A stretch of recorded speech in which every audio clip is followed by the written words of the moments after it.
ഛത്തീസ്ഗഡിൽ മതപരിവർത്തനവും മനുഷ്യക്കടത്തും ആരോപിച്ച മലയാളികളായ കന്യാസ്ത്രീകളെ അനാവശ്യമായി അന്യായമായി അറസ്റ്റ് ചെയ്ത് ജയിലിലടച്ച സംഭവം ഈ വാഹനത്തിന് തൊട്ട് പിന്നാലെയായി കടന്നു വന്നുകൊണ്ടിരിക്കുന്നത് നല്ലവരായ മുഴുവൻ ജനാധിപത്യ വിശ്വാസികളെയും ഈ നൈറ്റ് മാർച്ചിലേക്ക് സ്വാഗതം ചെയ്യുന്നു. ഈ നൈറ്റ് മാർച്ച് പാലാ കുരിശുപള്ളി ജംഗ്ഷനിൽ സമാപിക്കുമ്പോൾ ഈ സമാപന യോഗം ഡിവൈഎഫ്ഐയുടെ സംസ്ഥാന സെക്രട്ടറി സഖാവ് വി കെ സനോജ് ഉദ്ഘാടനം ചെയ്ത് സംസാരിക്കും. ഡിവൈഎഫ്ഐയുടെ ജില്ലാ സെക്രട്ടറി, ഡിവൈഎഫ്ഐയുടെ ജില്ലാ പ്രസിഡന്റ് തുടങ്ങിയ പ്രമുഖരായ നേതാക്കന്മാർ പ്രമുഖ നേതാക്കൾ ഈ സമാപന യോഗത്തെ അഭിവാദനം ചെയ്ത് സംസാരിക്കുന്നു. നല്ലവരായ മുഴുവൻ ജനാധിപത്യ വിശ്വാസികളെയും മതനിരപേക്ഷ വിശ്വാസികളെയും പാലാ കുരിശുപള്ളി ജംഗ്ഷനിൽ സമാപിക്കുന്ന സമാപന സമ്മേളനത്തിലേക്ക് സാദരം ക്ഷണിച്ചുകൊള്ളുന്നു. മതനിരപേക്ഷതയുടെ ജനാധിപത്യത്തിന്റെ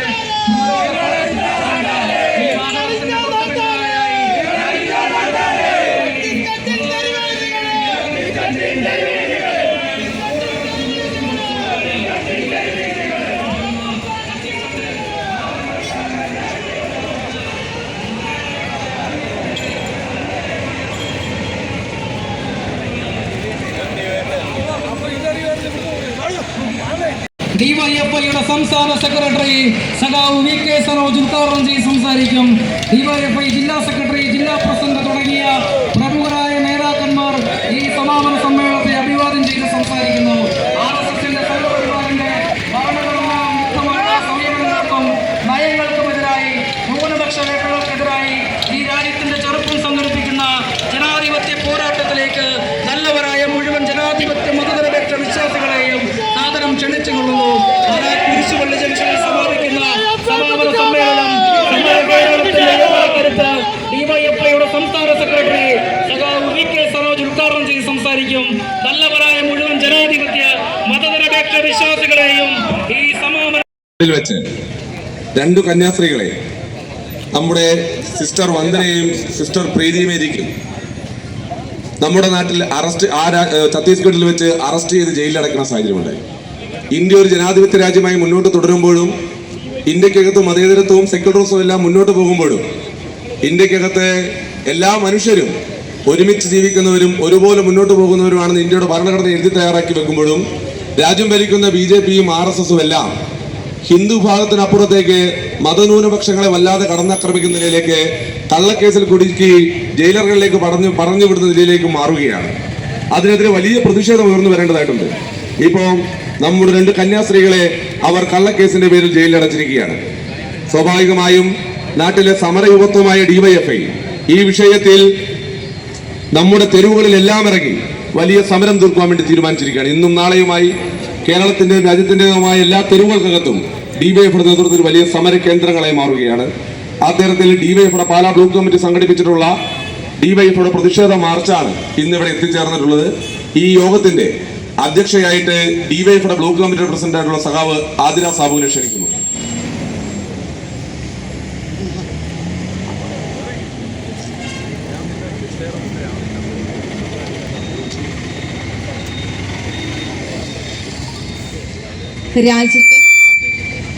രാജ്യത്ത് പൊതുവെ ഭരണഘടനാ വാഴ്ച അപകടസ്ഥിതിയിലാവുന്ന അവസ്ഥയിലൂടെ നടന്ന സംഭവങ്ങളാണ് ഛത്തീസ്ഗഡിൽ അരങ്ങേറിയത്.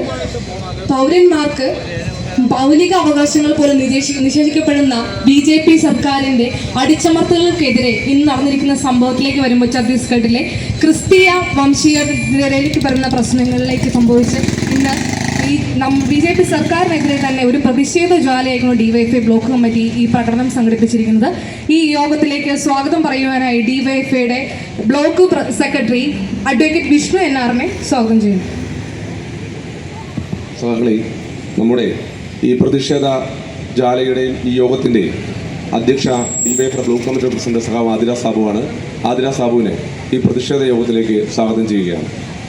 ഈ യോഗം ഉദ്ഘാടനം ചെയ്ത് സംസാരിക്കുന്നത് കേരളത്തിൻ്റെ തെരുവോരങ്ങളിൽ വിവിധങ്ങളായ സമരങ്ങൾ കേരളത്തിനകത്തെ ചെറുപ്പക്കാർക്ക് വേണ്ടി ഈ നാടിനെ ബാധിക്കുന്ന വിവിധ വിഷയങ്ങളെ ഉന്നയിച്ചുകൊണ്ട് സമരത്തിന് നേതൃത്വം കൊടുക്കുന്ന കേരളത്തിന്റെ സമര നേതാവായിട്ടുള്ള ഡിവൈഎഫ്ഐയുടെ സംസ്ഥാന കമ്മിറ്റിയുടെ സെക്രട്ടറി സഖാവ് വി കെ സനോജാണ്. സനോജേട്ടനെ ഈ യോഗത്തിലേക്ക് ഏറ്റവും ആവേശത്തോടുകൂടി സ്വാഗതം ചെയ്യുകയാണ്. ഈ യോഗത്തിൽ ഡിവൈഎഫ്ഐയുടെ ജില്ലാ കമ്മിറ്റിയുടെ സെക്രട്ടറിയും ഡിവൈഎഫ്ഐയുടെ സംസ്ഥാന സെക്രട്ടറിയുമായ സഖാവ് ബി സുരേഷ് കുമാർ ഉണ്ട്. സഖാവിനെ ഈ യോഗത്തിലേക്ക് ഏറ്റവും ഹാർദവുമായി സ്വാഗതം ചെയ്യുന്നു. ഡിവൈഎഫ്ഐയുടെ ജില്ലാ കമ്മിറ്റിയുടെ പ്രസിഡന്റ് അഡ്വക്കേറ്റ് ബി മഹേഷ് ചന്ദ്രൻ ഈ യോഗത്തിൽ പങ്കെടുക്കുന്നുണ്ട്. സഖാവിനെ ഈ യോഗത്തിലേക്ക് ഏറ്റവും ഹാർദവുമായി സ്വാഗതം ചെയ്യുകയാണ്. പുരോഗമന പ്രസ്ഥാനത്തിന്റെ പാലായിലെ അമരക്കാരനും ഇന്നലകളിൽ ഡിവൈഎഫ്ഐയുടെ ഈ ജില്ലയുടെ സെക്രട്ടറിയുമായിരുന്ന ഡിവൈഎഫ്ഐയുടെ സംസ്ഥാന സെക്രട്ടറി അംഗവുമായി പ്രവർത്തിക്കുന്ന പ്രിയപ്പെട്ട സഖാവ് സജയ് ശശിയെ ഈ യോഗത്തിൽ പങ്കെടുക്കുന്നുണ്ട്.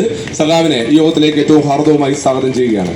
ഡിവൈഎഫ്ഐയുടെ ജില്ലാ വൈസ് പ്രസിഡന്റ് സഖാവ് അനീഷ് ചന്ദ്രദാസ് ഈ യോഗത്തിൽ പങ്കെടുക്കുന്നുണ്ട്.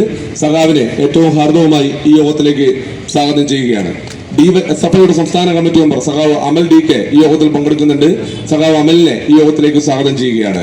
ഡിവൈഎഫ്ഐ ബ്ലോക്ക് കമ്മിറ്റി ട്രഷറർ സഖാവ് രഞ്ജിത്ത് സന്തോഷ് ഈ യോഗത്തിൽ പങ്കെടുക്കുന്നുണ്ട്. സഖാവിനെ യോഗത്തിലേക്ക് സ്വാഗതം ചെയ്യുകയാണ്. പുരോഗമന പ്രസ്ഥാനത്തിന്റെ നേതാക്കന്മാർ, ഡിവൈഎഫ്ഐയുടെ യൂണിറ്റ് കമ്മിറ്റി ഭാരവാഹികൾ, ബ്ലോക്ക് കമ്മിറ്റി മെമ്പർമാർ, മേഖലാ കമ്മിറ്റി അംഗങ്ങൾ തുടങ്ങി ഈ യോഗത്തിൽ പങ്കെടുക്കുന്ന, ഈ സമരത്തിൽ പങ്കെടുക്കുന്ന ഈ ഞങ്ങളെ കേട്ടുകൊണ്ടിരിക്കുന്ന മുഴുവൻ ആളുകളെ ഈ യോഗത്തിലേക്ക് സ്വാഗതം ചെയ്യുന്നു.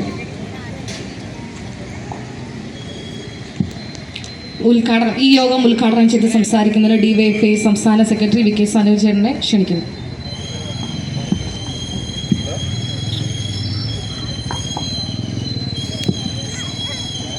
പ്രിയപ്പെട്ട സഹോദരി സഹോദരന്മാരെ, സുഹൃത്തുക്കളെ, ഡിവൈഎഫ്ഐയുടെ നേതൃത്വത്തിൽ ഇന്ന് രാജ്യവ്യാപകമായി സംഘപരിവാർ RSS ഭരണകൂടം നടത്തിക്കൊണ്ടിരിക്കുന്ന മതന്യൂനപക്ഷങ്ങൾക്കെതിരായിട്ടുള്ള വേട്ടയിൽ പ്രതിഷേധിച്ച് പ്രതിഷേധ പരിപാടികൾക്ക് ആഹ്വാനം ചെയ്തിരിക്കുകയാണ്. സംഘപരിവാർ അതിന് ഏറ്റവും പ്രധാനമായ നേതൃത്വമായിട്ടുള്ള RSS കഴിഞ്ഞ കുറേ കാലമായി രാജ്യത്ത് ഭരണം തന്നെ കൈകാര്യം ശേഷിയുള്ള ഒരു ശക്തിയായി മാറി. അതിൻ്റെ ഭാഗമായി രാജ്യത്തിൻ്റെ ഭരണഘടനയെ, രാജ്യത്തിൻ്റെ മതനിരപേക്ഷ മൂല്യങ്ങളെ, രാജ്യം മുന്നോട്ട് വെച്ച എല്ലാ മാനവിക മൂല്യങ്ങളെയും തകർക്കാനാവശ്യമായ പലവിധ നീക്കങ്ങളും നടത്തിക്കൊണ്ടിരിക്കുകയാണ്. ഒടുവിലത്തെ ഉദാഹരണമാണ് ഛത്തീസ്ഗഡിൽ മലയാളികളായിട്ടുള്ള 2 കന്യാസ്ത്രീകൾക്ക് നേരെ അതിക്രൂരമായ നിലയിൽ ജനകീയ വിചാരണ നടത്തി കള്ള കേസുണ്ടാക്കി അവരെ ഇപ്പോൾ ജയിലിൽ അടച്ചിരിക്കുകയാണ്. ഇതാരുടെ രാജ്യമാണ്? ഈ രാജ്യം മതനിരപേക്ഷ ജനാധിപത്യ സോഷ്യലിസ്റ്റ് റിപ്പബ്ലിക്കാണ്. ഈ രാജ്യത്തിൻ്റെ ഭരണഘടന, രാജ്യത്ത് ഉയർത്തിപ്പിടിക്കുന്ന മൂല്യങ്ങൾ എല്ലാവർക്കും തുല്യതയോടുകൂടി ഈ രാജ്യത്ത് ജീവിക്കാനുള്ള അവകാശമുണ്ട് എന്നതിനെ അടിസ്ഥാനപ്പെടുത്തിയിട്ടുള്ളതാണ്. പക്ഷേ രാജ്യം ഭരിക്കുന്ന BJP ഗവൺമെന്റ് തികഞ്ഞ വർഗീയ അജണ്ടയോടുകൂടി ആളുകളെ ഭിന്നിപ്പിക്കുന്ന ആശയങ്ങൾ തുടർച്ചയായി ഇവിടെ സന്നിവേശിപ്പിച്ച് ഈ രാജ്യം തകർക്കാനുള്ള നീക്കം നടത്തിക്കൊണ്ടിരിക്കുകയാണ്. നമ്മുടെ രാജ്യത്തെക്കുറിച്ച് ലോകത്തിനാകെ അത്ഭുതമാണ്. എന്തുകൊണ്ടാണ്? ഈ രാജ്യം നാനാത്വത്തിൽ ഏകത്വം ഉയർത്തിപ്പിടിക്കുന്നു. ഇന്ത്യ എന്ന ദേശീയത, ആ ദേശീയത അടിസ്ഥാനം എന്താണ് എന്ന ചോദ്യത്തിന്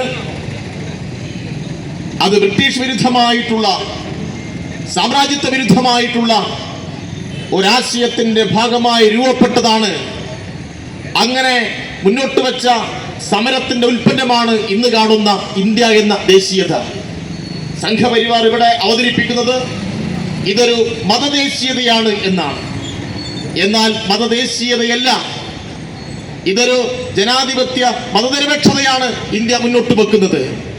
അതുകൊണ്ട് തന്നെ എത്രയെത്ര ഭാഷകൾ, എത്രയെത്ര മതങ്ങൾ, എത്ര ജാതി, എത്ര ഭക്ഷണ വൈവിധ്യം, എത്ര വസ്ത്രവൈവിധ്യം, ഇങ്ങനെ നൂറുകണക്കിനുള്ള വൈവിധ്യങ്ങളിൽ ഇന്ത്യയിലെ വിവിധ പ്രദേശങ്ങളിൽ അധിവസിക്കുന്നവർ ജീവിക്കുന്നു.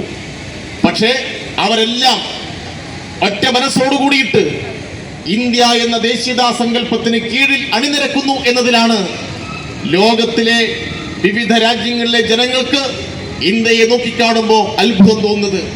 മറ്റ് ലോകരാജ്യങ്ങളെ എടുത്ത് പരിശോധിച്ചാൽ മിക്കവാറും പല വിധത്തിലുള്ള സ്വത്വങ്ങൾ അടിസ്ഥാനപ്പെടുത്തിയിട്ടാണ് ആ രാജ്യം രൂപപ്പെട്ടിട്ടുള്ളത്. എന്നാൽ ഇന്ത്യയിൽ നാനാജാതി മതങ്ങൾ, എല്ലാവരെയും ഉൾക്കൊള്ളാൻ ആവശ്യമായിട്ടുള്ള ഒരു മനസ്സ്, ഒരു സംസ്കാരം, ഒരു രാഷ്ട്രീയം, ഒരു ഭരണഘടന ഈ രാജ്യം മുന്നോട്ട് വെക്കുന്നു എന്നുള്ളതാണ്. പക്ഷെ RSSന് അതൊട്ടും പിടിക്കുന്നില്ല. RSS കരുതുന്നത് RSS രൂപീകരിച്ചിട്ട് 100 വർഷം പൂർത്തിയാവുന്നു. ഈ 100 വർഷം കൊണ്ട് ഈ രാജ്യത്തെ ഒരു മതരാഷ്ട്രമാക്കി പ്രഖ്യാപിക്കണമെന്നാണ് RSS ഉദ്ദേശിക്കുന്നത്. RSS അങ്ങനെ ഉദ്ദേശിച്ചാൽ ഇന്ത്യയിലെ അവസാനത്തെ കമ്മ്യൂണിസ്റ്റുകാരനും ഇന്ത്യയിലെ അവസാനത്തെ DYFIക്കാരനും പൊരുതി മരിച്ചാൽ മാത്രമേ RSSന്റെ മതരാഷ്ട്രവാദമെല്ലാം ഇവിടെ യാഥാർത്ഥ്യമാക്കാൻ വേണ്ടി കഴിയൂ എന്നാണ് ഈ സന്ദർഭത്തിൽ ഞങ്ങൾ പ്രഖ്യാപിക്കാനുള്ളത്. അത്ര എളുപ്പത്തിൽ നിങ്ങൾക്ക് ഈ നാടിനെ കൊണ്ടുപോകാൻ വേണ്ടി കഴിയില്ല. നിങ്ങൾ ലോകത്തിന്റെ ചരിത്രം നോക്കണം. നിങ്ങളെപ്പോലെ തെരഞ്ഞെടുപ്പിന്റെ വഴികളിൽ കൂടി, ജനാധിപത്യത്തിന്റെ വഴികളിൽ കൂടിയാണ് ഹിറ്റ്ലറും മുസോളിനിയും അവരുടെ രാജ്യങ്ങളിൽ ഭരണം നടത്തിയത്. പക്ഷെ എന്ത് സംഭവിച്ചു? ഒടുവിൽ ഇതുപോലെ തീവ്ര മതദേശീയത കുത്തിവെച്ച്, വംശീയത കുത്തിവെച്ച് ആളുകൾക്കിടയിൽ ഭ്രാന്തുണ്ടാക്കി, ആളുകളെ കശാപ്പ് ചെയ്തു, ആളുകളെ കൂട്ടത്തോട് അറസ്റ്റ് ചെയ്തു. എന്നിട്ട് എന്തുണ്ടായി? എത്ര കാലം പിടിച്ചേൽക്കാൻ വേണ്ടി കഴിഞ്ഞു? അവർക്കെല്ലാം ഒരു 10 വർഷം കഴിയുമ്പോഴേക്കും ജനങ്ങളുടെ പ്രതിഷേധത്തിന് മുന്നിൽ അടിയറവ് പറയേണ്ടി വന്നു, ആത്മഹത്യയിൽ അഭയം പ്രാപിക്കേണ്ടി വന്നു. ഈ രാജ്യത്തെ RSSന്റെ നേതൃത്വത്തിനും ഇതുതന്നെയാണ് ഈ രാജ്യം സമ്മാനിക്കാൻ വേണ്ടി പോകുന്നത് എന്ന കാര്യത്തിൽ ഒരു തർക്കവുമില്ല. നിങ്ങളിപ്പോ കുറച്ച് ഹിന്ദു വികാരം ഉണ്ടാക്കിയിട്ട് ആളുകളെ ഇളക്കി വിടുന്നു. ഇത് തിരിച്ചറിയാൻ കഴിയാത്ത കുറെ ആളുകൾ ഇപ്പോഴും നമ്മുടെ നാട്ടിലുണ്ട്. പണ്ട് ജർമ്മനിയിൽ പാസ്റ്റർ നിയോമുളർ എന്ന് പറയുന്ന ഒരു പാസ്റ്റർ, അന്ന് ഹിറ്റ്ലറുടെ ആദ്യകാല വരവിൽ പാസ്റ്റർ നിയോമുളർ ഹിറ്റ്ലറെ സ്നേഹിച്ചു, ഹിറ്റ്ലറുടെ എല്ലാവിധത്തിലുള്ള പ്രവർത്തനങ്ങളെയും പിന്തുണച്ചു. ഒടുവിൽ എന്തുണ്ടായി? അവസാനം പാസ്റ്റർ നിയോമുളറെ തന്നെ ഹിറ്റ്ലർ വിളിച്ചിട്ട് ജയിലിട്ടു. ആ പാസ്റ്റർ നിയോമുളറുടെ ഗതി കേരളത്തിലെയും ഇന്ത്യയിലെയും ചില ആളുകൾക്ക് വരുമോ എന്ന ആശങ്ക ഇവിടെ കുറച്ച് ആളുകൾക്കുണ്ട്. അവരെ കുറ്റം പറയാൻ കഴിയില്ല. പിന്നീട് പാസ്റ്റർ നിയോമുളർ കവിത എഴുതി. എന്താ എഴുതിയത്? ആദ്യം അവർ കമ്മ്യൂണിസ്റ്റുകാരെ തേടി വന്നു. ഞാനൊന്നും മിണ്ടിയില്ല, ഞാനൊരു കമ്മ്യൂണിസ്റ്റ് ആയിരുന്നില്ല. പിന്നീട് അവർ തൊഴിലാളികളെ തേടി വന്നു. ഞാനൊന്നും മിണ്ടിയില്ല, ഞാനൊരു തൊഴിലാളിയായിരുന്നില്ല.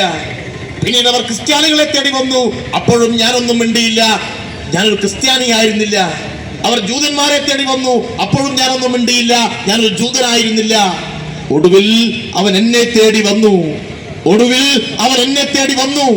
എനിക്ക് വേണ്ടി സംസാരിക്കാൻ ആരും അവശേഷിച്ചിരുന്നില്ല എന്നാണ് പാസ്റ്റർ നിയോമുളർ ജർമ്മനിയിൽ ഹിറ്റ്ലറുടെ കിരാത ഭരണത്തെ അനുഭവിച്ചറിഞ്ഞുകൊണ്ട് പിന്നീട് എഴുതേണ്ടി വന്നത്. ഇന്നിപ്പോ ക്രിസ്തുമസ് നാളിൽ ചില അരമനകളിലേക്ക് കേക്കുമായിട്ട് ഈ സംഘപരിവാറിന്റെ RSSന്റെ ചില ഭീകരന്മാർ കയറിപ്പോകുമ്പോ അവർക്ക് പരവതാനി വിരിച്ച് അവരെ സ്വീകരിക്കുന്ന ആളുകൾ പാസ്റ്റർ നിയോമുളറുടെ കവിതയും പാസ്റ്റർ നിയോമുളർക്ക് അവർ അനുഭവിക്കേണ്ടി വന്ന കൊടിയ പീഡനത്തിനെയും ചരിത്രം മറന്നു പോവരുത്. ചരിത്രം സമരായുധമാണ്. അതുകൊണ്ട് നിങ്ങൾ അത്തരം ചരിത്രം കൂടി നോക്കണം എന്നാണ് വിനയത്തോടുകൂടി ഇത്തരം ക്രിമിനലുകളെ പ്രോത്സാഹിപ്പിച്ചുകൊണ്ടിരിക്കുന്ന ആളുകളോട് DYFIക്ക് ഓർമ്മപ്പെടുത്താനുള്ളത്. ഈ രാജ്യം മതനിരപേക്ഷ ഉള്ളക്കത്തോടുകൂടി മുന്നോട്ട് കൊണ്ടുപോകാൻ ആവശ്യമായിട്ടുള്ള നിരന്തരമായ പോരാട്ടമാണ് രാജ്യത്തെ ഇടതുപക്ഷം എല്ലാ കാലത്തും ഏറ്റെടുത്തിട്ടുള്ളത്. കമ്മ്യൂണിസ്റ്റ് പാർട്ടി ഓഫ് ഇന്ത്യ മാർക്സിസ്റ്റിന്റെ 23ാം പാർട്ടി കോൺഗ്രസ് കണ്ണൂരിൽ വെച്ച് ചേർന്നു. ആ പാർട്ടി കോൺഗ്രസിന്റെ ഏറ്റവും പ്രധാനപ്പെട്ട രാഷ്ട്രീയ പ്രമേയം സംഘപരിവാറിനെ വീണ്ടും അധികാരത്തിൽ നകറ്റി നിർത്തുക എന്നുള്ളതായിരുന്നു. എങ്ങനെയെങ്കിലും CPM-ന് എല്ലാ വർഗീയവാദികളോടും കൂട്ടുകൂടിയിട്ട് കുറച്ച് സീറ്റ് സമ്പാദിക്കുക എന്നതായിരുന്നില്ല. 1000 തെരഞ്ഞെടുപ്പുകളിൽ തോൽക്കേണ്ടി വന്നാലും വർഗീയതക്കെതിരായി, ഫാസിസത്തിനെതിരായിട്ടുള്ള പോരാട്ടത്തിന് പിന്മുടക്കമില്ല എന്ന് പ്രഖ്യാപിച്ചുകൊണ്ട് സഖാവ് സീതാറാം യെച്ചൂരിയുടെ നേതൃത്വത്തിൽ ആ പാർട്ടി കോൺഗ്രസിന്റെ രാഷ്ട്രീയ പ്രമേയം അവിടെ അവതരിപ്പിച്ചു. അതിനെ അടിസ്ഥാനപ്പെടുത്തിയിട്ടാണ് 2014 കേവല ഭൂരിപക്ഷം നേടിയ BJP, 2019 കേവല ഭൂരിപക്ഷം നേടിയ BJP. പക്ഷെ 2024 ആവുമ്പോഴേക്ക് ഞങ്ങളിതാ 400 സീറ്റുമായിട്ട് ഈ രാജ്യത്തെ ഹിന്ദു രാജ്യമാക്കി പ്രഖ്യാപിക്കുമെന്ന വീമ്പോട് കൂടിയിട്ട് മുന്നോട്ട് പോയി. എന്തുണ്ടായി? ഇന്ത്യ മുന്നണി എന്ന് പറയുന്ന സംവിധാനത്തെ കമ്മ്യൂണിസ്റ്റ് പാർട്ടി മുൻകൈയെടുത്തുകൊണ്ട് രൂപപ്പെടുത്തി. എല്ലാ മതനിരപേക്ഷ കക്ഷികളെയും ഐക്യപ്പെടുത്തി. 400 സീറ്റ് കിട്ടിയിട്ടില്ല BJPക്ക് എന്ന് മാത്രമല്ല, അവർക്ക് കേവല ഭൂരിപക്ഷം നഷ്ടപ്പെടുന്നതിലേക്ക് കാര്യങ്ങൾ കൊണ്ടെത്തിച്ചു. ഒരേ സമയത്ത് ഫാസിസത്തിനെതിരായിട്ടുള്ള പോരാട്ടം ശക്തിപ്പെടുത്തിക്കൊണ്ടാണ് കമ്മ്യൂണിസ്റ്റ് പാർട്ടി ഈ രാജ്യത്ത് പ്രവർത്തിച്ചു കൊണ്ടിരിക്കുന്നത്. ആ കമ്മ്യൂണിസ്റ്റ് പാർട്ടിയെ ദുർബലപ്പെടുത്താൻ ഇവിടെ കുറെ ആളുകൾ ഇറങ്ങി പുറപ്പെട്ടിട്ടുണ്ട്. ഒരു കാസ പേരൊക്കെ കേട്ടാ തോന്നും ഇവര് ഭയങ്കര സംഭവമാണ് എന്ന്. കാസക്കാരൻ മറുപടി പറയണം. എന്റെ കന്യാസ്ത്രീകളെ അവിടെ തടഞ്ഞു വെച്ച് RSSന്റെ BJPയുടെ സംഘപരിവാരത്തിന്റെ ആളുകൾ ക്രൂരമായ നിലയിൽ ജനകീയ വിചാരണ നടത്തി, ആക്ഷേപിച്ച് കള്ളക്കേസുണ്ടാക്കി ജയിലടച്ചിരിക്കുന്നു. ഒരു കാസക്കാരനും ഇപ്പോ മിണ്ടുന്നില്ലല്ലോ. എവിടെ പോയി കാസ? ഇതെല്ലാം ഈ രാജ്യത്ത് RSSനെ സഹായിക്കുന്ന RSSന്റെ B ടീമാണ്. അമിത്ഷാ കൊടുക്കുന്ന ചില്ലറ തൊട്ട് ഈ കാസക്കാരന്റെ പേജ് അഡ്മിന്, കാസക്ക് വേണ്ടി പുറവിളി കിട്ടുന്ന ആളുകൾക്ക് നല്ലത് വണ്ണം അച്ചാരം വാങ്ങി നോക്കിയിട്ട് ഈ രാജ്യത്തെ വിഭജിക്കുന്ന, ഈ രാജ്യത്തെ ഒറ്റുകൊടുക്കുന്ന സമീപനം സ്വീകരിക്കുന്നു. അതിനെല്ലാം പിന്നിൽ ചില നിഷ്കളങ്കരായ പാവപ്പെട്ട വിശ്വാസികളും അണിനിരക്കുന്നു എന്നത് ദുഃഖകരമായ കാര്യമാണ്. അതുകൊണ്ട് രാജ്യത്തിന്റെ ഈ സവിശേഷമായ സാഹചര്യത്തെ മുൻനിർത്തിക്കൊണ്ട് അത്തരം കാര്യങ്ങളിൽ ഏർപ്പെട്ട, അത്തരം വർഗീയവാദികളുടെ പിടിയിലകപ്പെട്ട സാധാരണ വിശ്വാസികൾ പുനർചിന്തനത്തിന് തയ്യാറാവണം എന്നുകൂടിയാണ് ഞങ്ങൾക്ക് ഈ അവസരത്തിൽ ആവശ്യപ്പെടാനുള്ളത്. രാജ്യം ഏതെങ്കിലും ഒരു മതത്തിന്, ഏതെങ്കിലും ഒരു മതസംഘടനക്ക് തീരെഴുതുന്ന പ്രശ്നമില്ല. എന്തെല്ലാം പ്രശ്നങ്ങൾ ഇവരുണ്ടാക്കുന്നു. രാജ്യത്തെ തൊഴിലാളികളുടെ സമരം റിപ്പോർട്ട് ചെയ്ത ഒരു മാധ്യമപ്രവർത്തകരെ ഇവർ കൊണ്ടുപോയി ജയിലിട്ടു, അല്ലേ? പാവപ്പെട്ട ജനങ്ങൾക്ക് വേണ്ടി പ്രവർത്തിച്ച ഫാദർ സ്റ്റാൻ സ്വാമിയെ ജയിലിട്ട് കൊന്നുകളഞ്ഞു. എത്രയെത്ര മാധ്യമ പ്രവർത്തകർ, എത്രയെത്ര സാംസ്കാരിക പ്രവർത്തകർ. ഗൗരി ലങ്കേഷിനെ വെടിവെച്ച് കൊന്നു. ഗാന്ധിയെ പിന്നെ നേരത്തെ തന്നെ വെടിവെച്ച് കൊന്നുകളഞ്ഞു. ദഹോൽക്കറെ കൊന്നുകളഞ്ഞു. കലബുർഗിയെ കൊന്നുകളഞ്ഞു. എത്രയെത്ര മനുഷ്യരെയാണ്, എത്രയെത്ര സാംസ്കാരിക പ്രവർത്തകരെയാണ്, എത്രയെത്ര മാധ്യമ പ്രവർത്തകരെയാണ് ഈ ഭരണകൂടത്തിന്റെ ഭീകരമായ മർദ്ദന സംവിധാനത്തെ ഉപയോഗപ്പെടുത്തിക്കൊണ്ട് ഇവർ തകർത്തുകൊണ്ടിരിക്കുന്നത്. ഈ രാജ്യം ചോദിക്കുന്ന ചോദ്യം ഈ സംഘപരിവാരത്തിന് കീഴ്പ്പെടണമോ ഇല്ലയോ എന്നാണ്. കീഴ്പ്പെടാൻ വേണ്ടി പാടില്ല എന്നാണ് ഇന്ത്യയിലെ മതനിരപേക്ഷ കക്ഷികൾ ആവശ്യപ്പെട്ടുകൊണ്ടിരിക്കുന്നത്. അതുകൊണ്ട് പിന്മടക്കമില്ലാത്ത പോരാട്ടമാണ് പ്രിയപ്പെട്ടവരെ നമുക്ക് ഏറ്റെടുക്കേണ്ടത്. ആ പോരാട്ടത്തിന്റെ പോർമുഖത്ത് ഇന്ത്യയിലെ നാനാവിഭാഗം ജനങ്ങളെയും അണിനിരത്താൻ ആവശ്യമായ പ്രവർത്തനമാണ് ഇടതുപക്ഷ പ്രസ്ഥാനങ്ങൾ, DYFI ഉൾപ്പെടുന്ന മതനിരപേക്ഷ പ്രസ്ഥാനങ്ങൾ ഈ രാജ്യത്ത് സംഘടിപ്പിക്കുന്നത്. ആ പ്രവർത്തനത്തിലേക്ക് അണിനിരക്കുന്ന സാധാരണക്കാരായിട്ടുള്ള തൊഴിലാളികളെ, സാധാരണക്കാരായ യുവാക്കളെ മതം പറഞ്ഞ്, ജാതി പറഞ്ഞ് ഭിന്നിപ്പിക്കുന്ന ഈ വൃത്തികെട്ട വർഗീയ രാഷ്ട്രീയത്തെ തിരിച്ചറിയാൻ നമുക്ക് കഴിയേണ്ടതുണ്ട്. ഈ രാജ്യത്തിന്റെ ജനാധിപത്യ മൂല്യങ്ങൾ ഉയർത്തിപ്പിടിച്ചുകൊണ്ട്, ഈ രാജ്യത്തിന്റെ ഭരണഘടന ഉയർത്തിപ്പിടിച്ചുകൊണ്ട് ആ മതനിരപേക്ഷ സംരക്ഷിക്കാൻ ആവശ്യമായ പോരാട്ടത്തിന്റെ പോർമുഖത്ത് നമുക്ക് അണിനിരക്കാം എന്നാണ് നിങ്ങൾ അഭ്യർത്ഥിക്കുവാനുള്ളത്. അതുകൊണ്ട് RSSന്റെ വെല്ലുവിളിക്ക് മുന്നിൽ RSS ഈ രാജ്യത്തിന്റെ ഭരണഘടന അട്ടിമറിക്കാൻ വേണ്ടി നോക്കുമ്പോ അതിനു മുന്നിൽ ഓച്ചാനിച്ച് നിൽക്കുകയല്ല, അതിനു മുന്നിൽ മുട്ടിചുരുട്ടിയിട്ട് ഇൻകുലാബ് സിന്ദാബാദ് വിളിച്ചിട്ട് സഖാവ് ഭഗത് സിംഗിന്റെ, ആസാദിന്റെ, ചന്ദ്രശേഖർ ആസാദിന്റെ, രാജ്ഗുരുവിന്റെ, ഉദ്ധവ് സിംഗിന്റെ ഉജ്ജ്വലമായ പാരമ്പര്യം ഉയർത്തിപ്പിടിച്ചുകൊണ്ട് ഈ രാജ്യത്തെ സംരക്ഷിക്കാൻ ആവശ്യമായ പോരാട്ടത്തിന്റെ പോർമുഖത്ത് DYFI നാളെ മുതൽ തെരുവിലുണ്ടാവുമെന്ന് ഉറപ്പാണ് ഞങ്ങൾക്ക് ഇവിടെ കൊടുക്കാനുള്ളത്. ഞങ്ങൾ രാജ്യത്ത് അത്ര വലിയ സംഘടനയല്ല, പക്ഷെ രാജ്യത്തിന്റെ എല്ലാ കോണുകളിലും കുറച്ചാളുകളെയെങ്കിലും ഉൾപ്പെടുത്തിക്കൊണ്ട് മതനിരപേക്ഷതയ്ക്ക് വേണ്ടിയിട്ട് മുദ്രാവാക്യം വിളിക്കാൻ ഞങ്ങൾക്ക് മടിയില്ല. തൊഴിലില്ലായ്മക്കെതിരായ പോരാട്ടത്തിന് അണിനിരക്കാൻ ഞങ്ങൾക്ക് മടിയില്ല. എന്നാൽ ഇവിടെ ഞങ്ങളാണ് ഇന്ത്യയിലെ ഏറ്റവും വലിയ സംഘടന എന്ന് പ്രഖ്യാപിക്കുന്ന, ഞങ്ങളാണ് ഇന്ത്യയിലെ ഏറ്റവും വലിയ പ്രതിപക്ഷമെന്ന് ആഹ്വാനം പെടുത്തിക്കൊണ്ടിരിക്കുന്ന കുറെ ആളുകളുണ്ട്. പക്ഷെ അവരൊക്കെ ചെയ്യുന്നു എന്ന് നമ്മൾ ഓർമ്മിക്കേണ്ടതുണ്ട്. കേരളത്തിന്റെ ബഹുമാനപ്പെട്ട മുഖ്യമന്ത്രി പ്രധാനമന്ത്രി കത്തെഴുതിക്കൊണ്ട് പറഞ്ഞു, ഈ കന്യാസ്ത്രീയുടെ അറസ്റ്റ് നിയമവിരുദ്ധമാണ്, കേന്ദ്ര ഗവൺമെന്റ് അടിയന്തരമായി ഇടപെടണം എന്ന് പറഞ്ഞിരിക്കുന്നു. ഇന്ത്യയിലെ ഇടതുപക്ഷത്തിന്റെ കരുത്തുറ്റ നേതാക്കൾ സഖാവ് വൃന്ദ കാരാട്ട്, ഡിവൈഎഫ് അഖിലേന്ത്യാ അധ്യക്ഷൻ സഖാവ് എ റഹീം തുടങ്ങിയിട്ടുള്ള ഇടതുപക്ഷത്തിന്റെ കരുത്തരായ നേതാക്കൾ ഛത്തീസ്ഗഡിലേക്ക് പുറപ്പെട്ടിരിക്കുകയാണ്. ജോസ് കെ മാണിയും സഖാവ് കെ രാധാകൃഷ്ണൻ ഉൾപ്പെടെയുള്ള കേരളത്തിന്റെ ബഹുമാനപ്പെട്ട എംപിമാർ അങ്ങോട്ട് പുറപ്പെട്ടിട്ടുണ്ട്. എല്ലാ കാലത്തും അങ്ങനെ തന്നെയായിരുന്നു. ഗുജറാത്തിൽ നമുക്ക് ഓർമ്മയുണ്ട്, ആ ഗുജറാത്ത് കലാപം നടന്ന നാളുകളിൽ ഗുജറാത്തിന്റെ തെരുവുകളിൽ പുരോഗമന കലാസാഹിത്യ സംഘത്തിന്റെ പ്രവർത്തകർ പോയി സന്ദർശിച്ചു. കേരളത്തിൽ ഇടതുപക്ഷ നേതാക്കൾ സന്ദർശിച്ചു, ആശ്വാസം പകർന്നു. കുത്തബ്ദീൻ അൻസാരി എന്ന് പറയുന്ന ആ ചെറുപ്പക്കാരനുണ്ടല്ലോ, നമ്മുടെ മനസ്സിൽ നിന്ന് മായാത്ത കൈകൂപ്പി നിൽക്കുന്ന ആ ചെറുപ്പക്കാരനെ പശ്ചിമ ബംഗാളിൽ അന്ന് കമ്മ്യൂണിസ്റ്റ് പാർട്ടി ഭരിക്കുന്ന സന്ദർഭത്തിൽ അവിടെ കൊണ്ടുപോയി പാർപ്പിച്ചു. ഈ രാജ്യം മറന്നിട്ടില്ല. ഈ രാജ്യത്തിന്റെ മതനിരപേക്ഷത എപ്പോഴെല്ലാം വെല്ലുവിളിക്കപ്പെടുന്നുണ്ടോ ആ ഭൂമിയിൽ ജീവൻ പണയം വെച്ചുകൊണ്ട് മുന്നോട്ട് പോയിട്ടുള്ള പ്രസ്ഥാനമാണ് ഇടതുപക്ഷ പ്രസ്ഥാനം. അത് കാശ്മീരിലായാലും തമിഴ്നാട്ടിലായാലും ഉത്തരേന്ത്യൻ ഗ്രാമങ്ങളിലായാലും അവിടെ എല്ലാം ഓടിയെത്താൻ ഇടതുപക്ഷത്തിന്റെ നേതാക്കൾ തയ്യാറായിട്ടുണ്ട്. അതുകൊണ്ട് മലയാളികളായിട്ടുള്ള 2 കന്യാസ്ത്രീകളെ അറസ്റ്റ് ചെയ്തപ്പോ ഉടൻ തന്നെ ഛത്തീസ്ഗഡിലേക്ക് ഈ പാർട്ടിയുടെ CPM-ന്റെ ഏറ്റവും സമുന്നതരായ നേതാവ് വൃന്ദാക്കാരുടെ നേതൃത്വത്തിൽ ഒരു സംഘം അങ്ങോട്ട് പുറപ്പെട്ടിരിക്കുകയാണ്.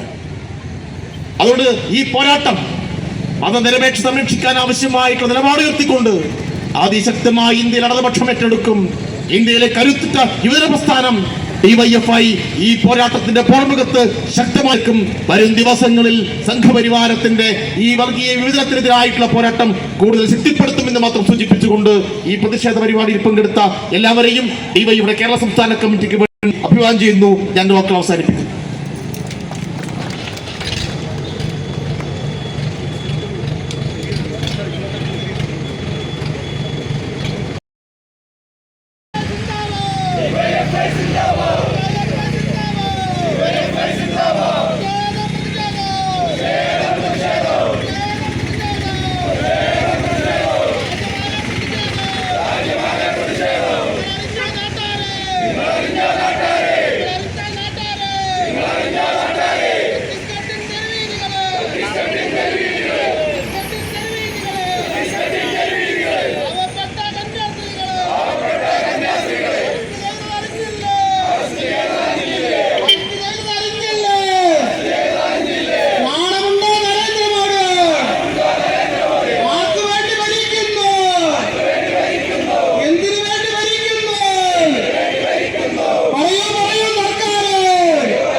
നേതാവ്